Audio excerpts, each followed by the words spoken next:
Hola, buen día. Espero que todos tengan un excelente y provechoso día. Señoras y señores, compañeros alcohólicos anónimos, yo soy alcohólico y quiero compartir con ustedes un tema muy interesante que espero que también sea interesante para ustedes. Dice así: del dicho al hecho hay mucho trecho. Estábamos hartos de religión y lo que se relaciona con ella. Decíamos que la Biblia está llena de disparates. Podíamos citar capítulos y versículos, pero tergiversábamos su significado. Tergiversar, desfigurar o interpretar erróneamente palabras o sucesos. Tergiversar, torcer, deformar, alterar, cambiar, falsear, desfigurar, confundir, trocar o enredar. Tergiversar las palabras articuladas o decir cosas que no están escritas en el libro de Alcohólicos Anónimos por sus autores, los más de 100 primeros alcohólicos recuperados, los pioneros. ¿Cómo entender un problema tan grave, una enfermedad tan compleja que amenaza cada minuto la vida del paciente y a la vez de quienes conviven con él o ella, y aún más que amenaza a otros, que es tan vieja que se ha manoseado tanto y que por consecuencia hoy es poco original? Todo mundo se ha querido aprovechar de ella, para bien o para mal, para esclavizar, manipular, controlar, chantajear, domar, enriquecer, exhibir u obtener placeres y poder. Esta enfermedad la padeció Moisés, Jacob, Noé, Job, Quetzalcóatl, entre otros. Ya lo veremos después. La Biblia en el libro de los Proverbios. Proverbio quiere decir sentencia o refrán de origen popular que contiene un consejo o una enseñanza moral. El proverbista Salomón, del capítulo 23, en el versículo 29 al 35, dice: ¿para quién será el ay? ¿Para quién el dolor? ¿Para quién las rencillas? ¿Para quién las quejas? ¿Para quién las heridas en balde? ¿Para quién lo amoratado de los ojos? Para los que se detienen mucho en el vino. Para los que van buscando la mistura, que es una mezcla de varias cosas diferentes. Por ejemplo, sexo, poder y dinero. O un cóctel con diferentes sustancias químicas en una sola aplicación o en una sola toma.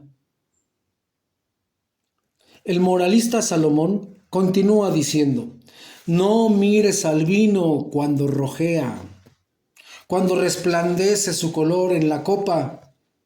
Se entra suavemente, mas al fin, como serpiente, morderá, y como aspid dará dolor.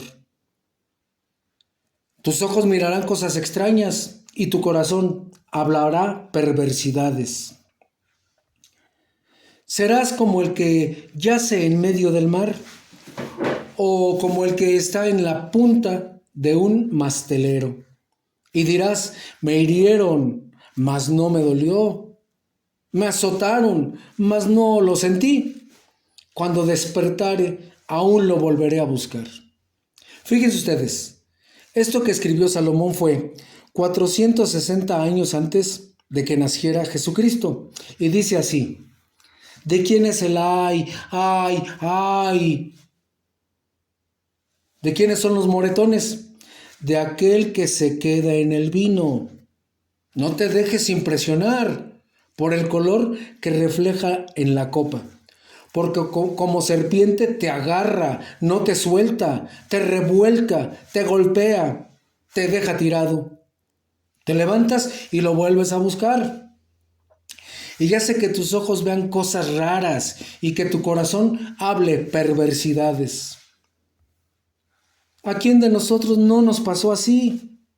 Entonces, estamos de acuerdo en que este problema, que ahora conocemos como enfermedad del alcoholismo, no es nuevo, nada más que no tenía nombre.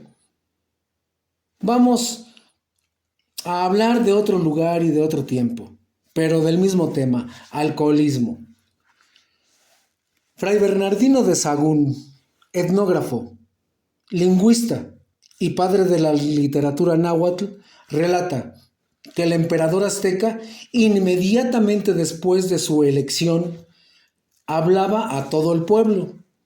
Era esa una inspirada exhortación a que nadie se emborrachara, ni hurtara, ni cometiera adulterio. Exhortarlos, explica, a la cultura de los dioses, al ejercicio de las armas y a la agricultura. El soberano decía: lo que principalmente os encomiendo es que os apartéis de la borrachería, que no bebáis octli, porque es como beleños que sacan al hombre y a la mujer de su juicio. El beleño es una planta narcótica de olor desagradable. Te produce sopor, relajación, por lo cual muchos se apartaron y temieron los viejos y las viejas, y los tuvieron por cosa muy aborrecida y asquerosa, por cuya causa los senadores y señores pasados ahorcaron a muchos, y a otros quebraron las cabezas con piedras, y a otros muchos azotaron.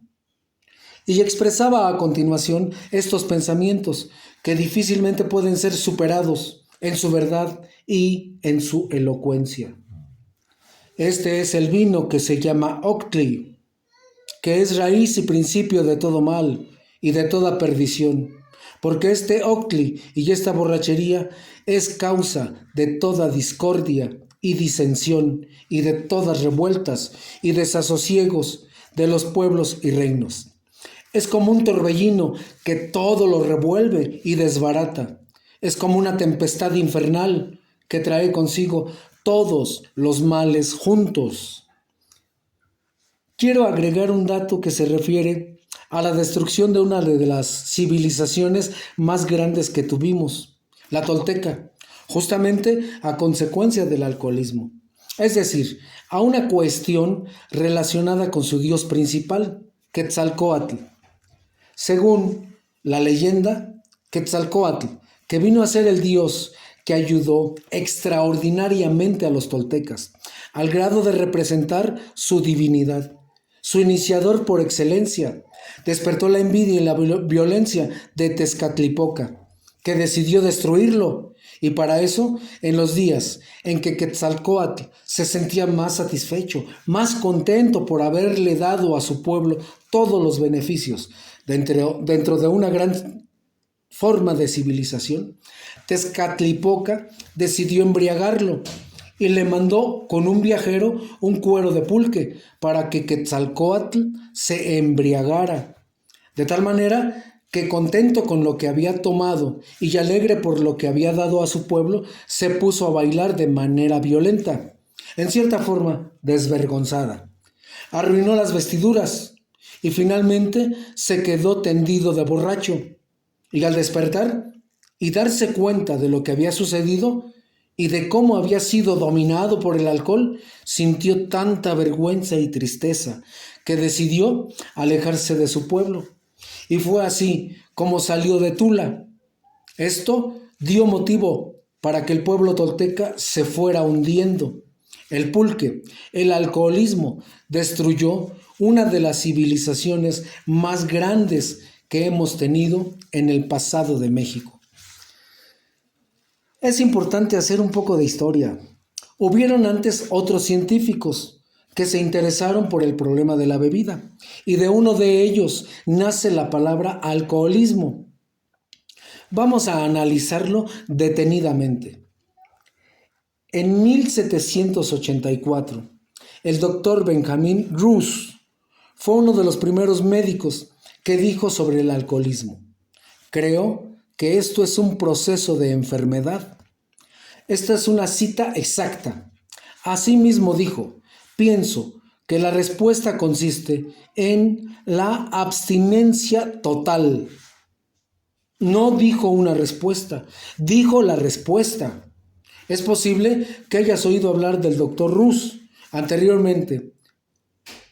Fue uno de los individuos que firmaron la Declaración de Independencia de los Estados Unidos. Desafortunadamente, la gente no prestó atención a los puntos de vista que el Dr. Rus tenía sobre el alcoholismo. En aquel entonces aún se consideraba como un problema moral o pecado. Hasta ahora hablamos de que ya se tenía información del problema, ya se conocía el problema, pero miren cómo se le va dando cuerpo y forma. En 1807 nace el doctor Magno Hus de Suecia. Cuando él se gradúa de médico, atiende a 200 pacientes alcohólicos. Cuando ellos acudían a la consulta, los examinaba. Era un eminente psiquiatra, es decir, el que trata las enfermedades mentales. El doctor veía que estos alcohólicos tenían distorsiones, cambios de personalidad. Alcoholismo es una palabra que el doctor Carlos Gustav Jung después la hizo propia. Y digo después, porque el doctor Carlos Gustavo Jung nace en 1875 y Sigmund Freud nace en 1856, de quien fue discípulo el doctor Jung. Entonces, Magno Hus estudia a estos 200 alcohólicos y observa cómo van perdiendo facultades, van desintegrándose, cómo se van desorientando, perdiendo su identidad. Y a esos cambios de personalidad les llamó alcoholismo. O sea, que la palabra alcoholismo viene de la lengua sueca y quiere decir trastorno de personalidad. Magno Hus muere en el año de 1890, a los 83 años de edad. Y el 15 de agosto del mismo año nace el científico Erwin Morton Jelinek, un hombre gordito, una eminencia, hablaba 9 idiomas y se hacía entender con 4 más. Él también se apropió de la palabra alcoholismo. En 1938 se preparaba el libro grande de los 11 capítulos y le dice el doctor Jelinek a Bill: ese problema que tienen ustedes se llama alcoholismo y quiere decir trastorno de personalidad. Entonces Bill la pone en el libro. Así es como nace la palabra alcoholismo, de gente que no era alcohólica, pero eran científicos, interesados en por qué la gente se destruía bebiendo.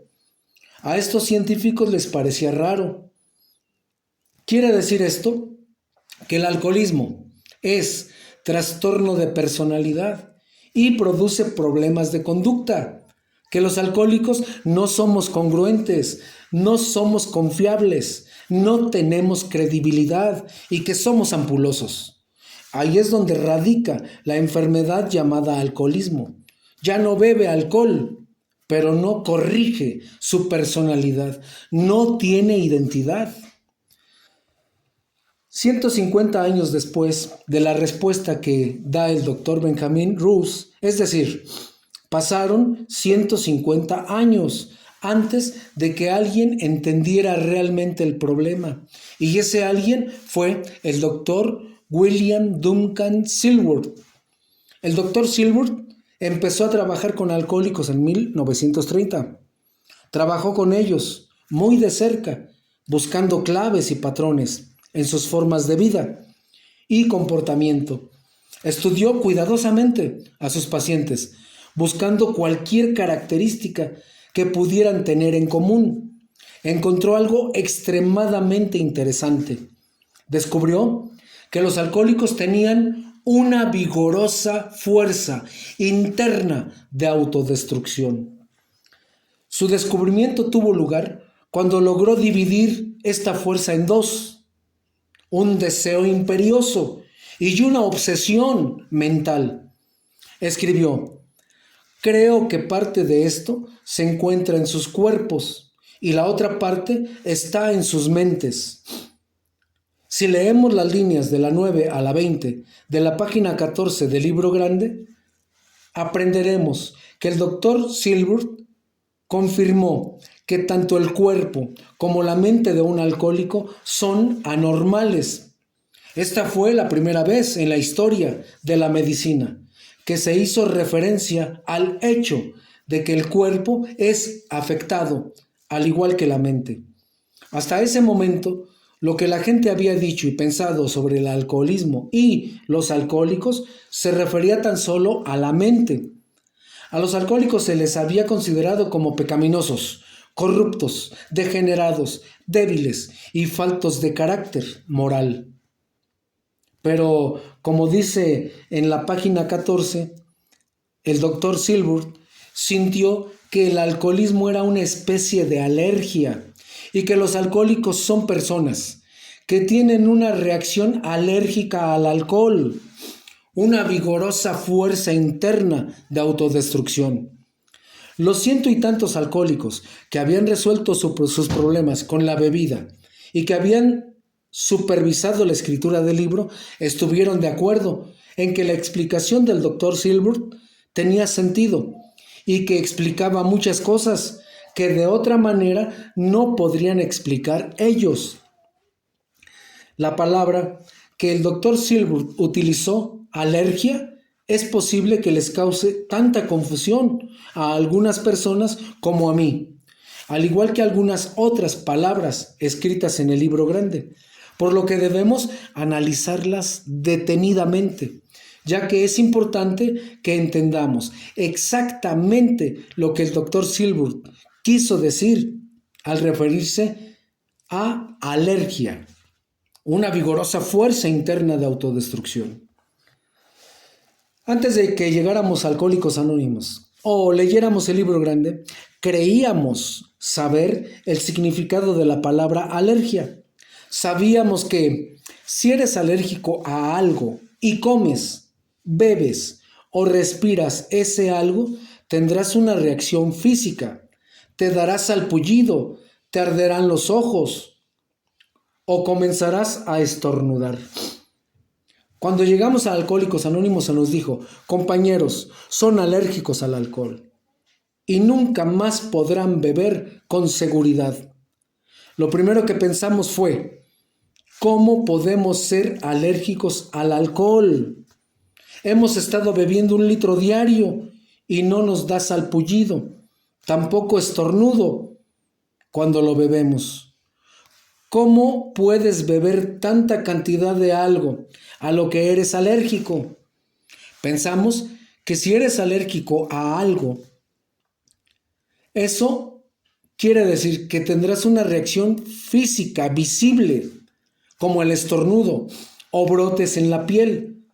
Pero si buscas en el diccionario, encontrarás que una de las definiciones de alergia es una reacción anormal a una comida, bebida u otra sustancia, no necesariamente estornudos, comezón o vómitos, sino cualquier reacción anormal. Lo curioso de tener una reacción anormal es que no puedes saber si algo es anormal o no, hasta que sepas lo que es normal. Cuando comenzamos a ir a Alcohólicos Anónimos y se nos dijo que éramos alérgicos al alcohol, tuvimos que admitir que no sabíamos lo que era anormal. Sabíamos cómo nos sentíamos y cómo nos comportábamos al beber una copa, pero no sabíamos si eso era anormal o normal. No sabíamos si otras personas sentían y se comportaban como nosotros. Lo único que sabíamos sobre el alcohol era la forma en que lo bebíamos nosotros y la forma en que lo bebían las personas que bebían con nosotros. Ahora, veamos qué es lo normal, lo que llamamos bebedor social. ¿Cómo se sienten cuando beben una copa? Llegan del trabajo, cansados, tensos, exhaustos.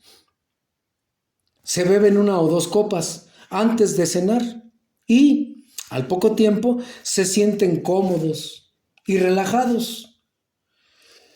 Después cenan y generalmente ya no toman más esa noche. Esto es sorprendente porque no es nada parecido a lo que nosotros experimentamos al beber alcohol. Cuando nosotros, los alcohólicos, bebemos una copa, respondemos de inmediato de otra forma. Cuando el alcohol pasa por nuestros labios, estos empiezan a estremecerse. Pasa por nuestros dientes y castañean. Cuando el alcohol llega a la lengua, sentimos que se expande y se hincha. De ahí llega a nuestros cachetes, que aletean un poco. Podemos sentir cómo pasan por nuestras cavidades nasales hasta llegar a la frente. Y teníamos una sensación indescriptiblemente maravillosa. Y eso que ni siquiera habíamos dado el trago. Este aún se encontraba dentro de nuestra boca. Al dar ese trago, ocurrían cosas sensacionales. Nuestro pecho parecía crecer y ensancharse. Luego, el alcohol llega a nuestro estómago, donde explota como una bomba. Inmediatamente sentimos cómo corre por nuestros brazos. Al llegar a las manos, los dedos comienzan a sentir picazón y a vibrar. El alcohol corre velozmente por nuestras piernas y tenemos la sensación de estar acrecentándonos.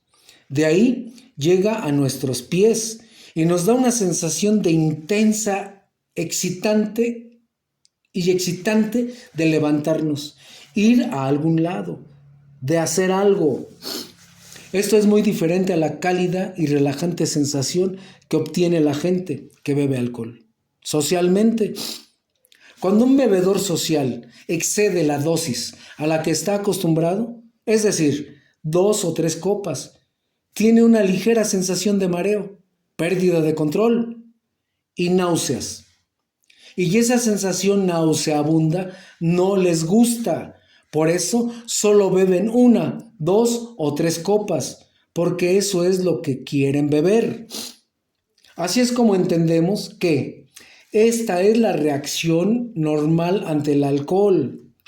Es una droga sedante y supuestamente debe hacerte sentir ligeramente mareado y un poco fuera de control, debido a que el alcohol es un destructor de los tejidos humanos. El cuerpo debe reaccionar con náusea si se bebe demasiado. Cuando ingieres mucho alcohol, el cuerpo lo vomitará para deshacerse de él. Esto nos responde una gran pregunta. Siempre habíamos pensado que los bebedores sociales usaban la fuerza de voluntad para parar, después de haber bebido 1 o 2 copas. De hecho, esa es una de las cosas que a menudo se nos decían. Todo lo que tienes que hacer es usar la fuerza de voluntad, así como lo hago yo. Pero ellos no tienen que usar la fuerza de voluntad, ya que todo lo que quieren o necesitan son 1 o 3 copas, nada más. No obtienen la cantidad que desean beber cada vez que lo hacen. Así es que es fácil para ellos detenerse. El alcohólico nunca se siente ligeramente mareado cuando toma alcohol. Tampoco fuera de control o nauseabundo. Al contrario, así es como tiene más control. En vez de reaccionar con náuseas, Nuestros cuerpos decían, bebe más alcohol. Nuestros cuerpos producían un deseo físico, agudo, tan fuerte que nos era imposible imaginar cómo seríamos capaces de parar de beber. Planeamos beber tan solo 2 copas, pero cuando un alcohólico bebe esas 2 copas, en su sistema se desarrollaba ese deseo imperioso físico. El cuerpo se apodera y la mente pierde poder. Bebíamos la 3ª copa, la 4ª, seguíamos bebiendo y pronto comenzaban los problemas. Esa es una reacción anormal al alcohol.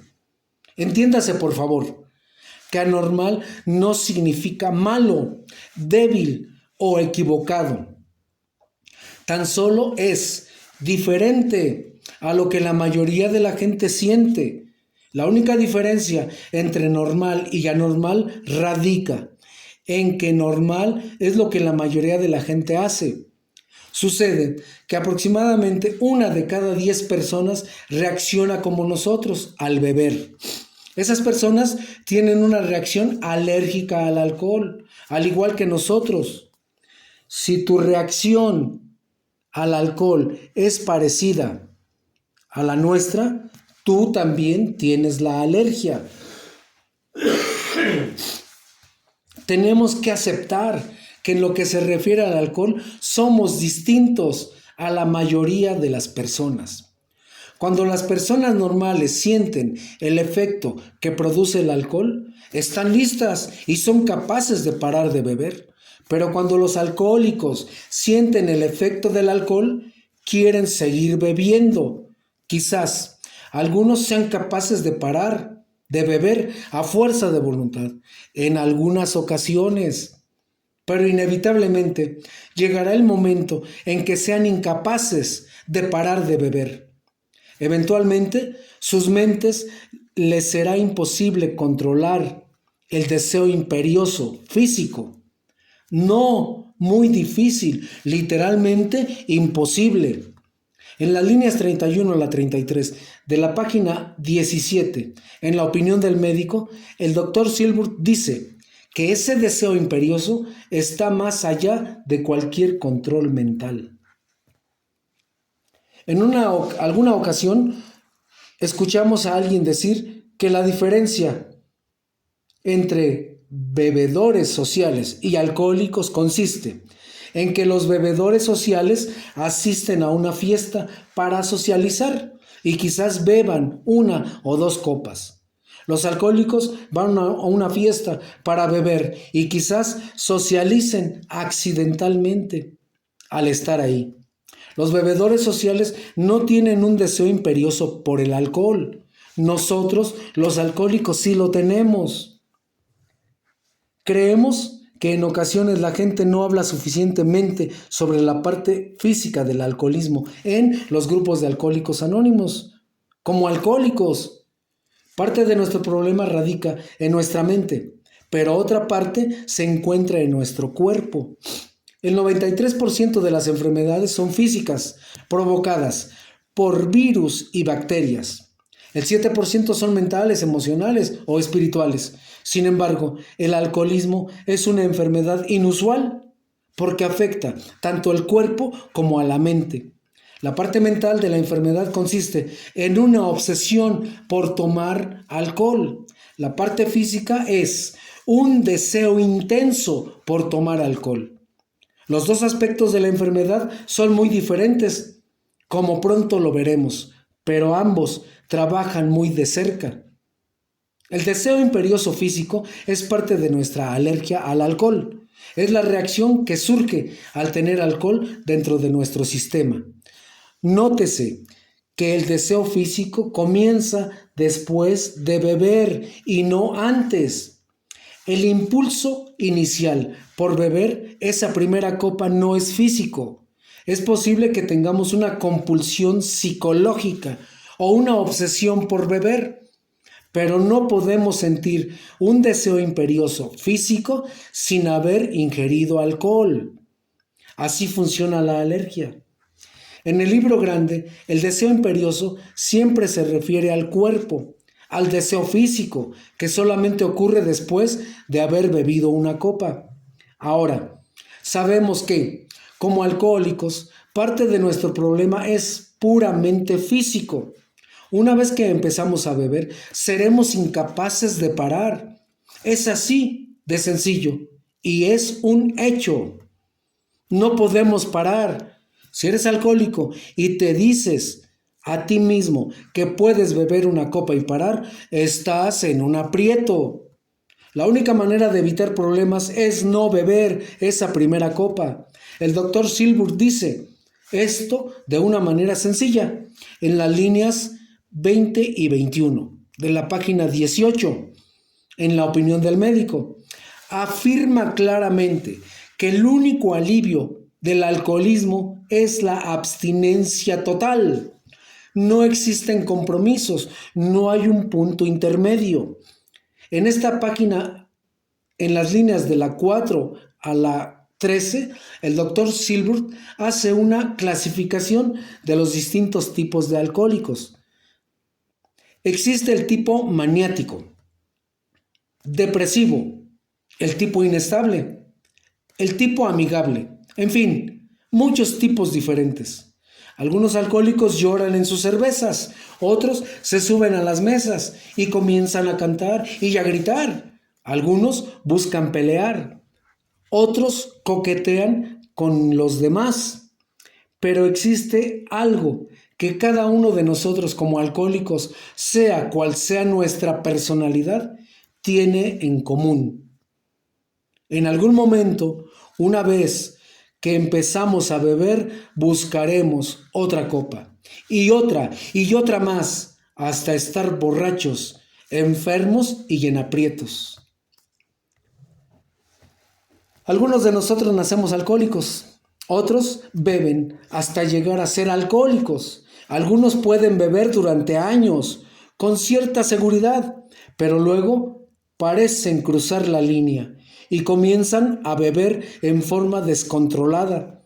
Pero realmente no importa cómo llegamos a ser alérgicos al alcohol, porque el resultado final es el mismo. Tampoco importa cuánto nos lleve a embriagarnos. Nosotros sabemos por experiencia que durante los años en que bebimos, que si bebíamos una copa a las 10:05, para el mediodía ya estábamos metidos en algún lío. Otros alcohólicos tienen un paso mucho más lento. Algunos beben 1 o 2 copas. Hoy 3 o 4. Mañana 5 o 6. Pasado mañana, etc. Es posible que les lleve una semana para acabar en la cárcel o para estar en algún otro tipo de aprieto. Pero no importa cuánto tiempo les lleva, ya que el disparador es esa primera copa que bebieron. Si eres alcohólico, te verás en problemas mientras sigas intentando descubrir una manera de beber sin emborracharte o una manera de parar después de 1 o 2 copas. Acabarás borracho. Mientras sigas pensando que puedes beber, que algún día podrás beber como lo hacen los bebedores sociales, seguirás bebiendo, emborrachándote y metiéndote en problemas. Esta es la verdad que Bill W., el doctor Bob, Bill D. y cada una de esas personas en Alcohólicos Anónimos tuvieron que afrontar. Cada uno de ellos se tuvo que dar cuenta por sí mismo que eran diferentes, que nunca podrían beber como la mayoría de los bebedores sociales. Entendieron que ya no podían beber una copa con seguridad, ni una sola. Otros adictos a los fármacos y personas con comportamientos adictivos han encontrado lo mismo. Parece existir algo dentro de ellos, quizá dentro de su química cerebral, que les hace estar expuestos al mismo tipo de deseo imperioso cuando regresan a su droga o comportamiento alternador de los sentidos. sin importar cuál ha sido su periodo de abstinencia. Darte cuenta de esto es el primer paso dentro de tu propia recuperación. De hecho, el primer paso de los 12 dice: admitimos que éramos impotentes ante el alcohol, que nuestras vidas se habían vuelto ingobernables.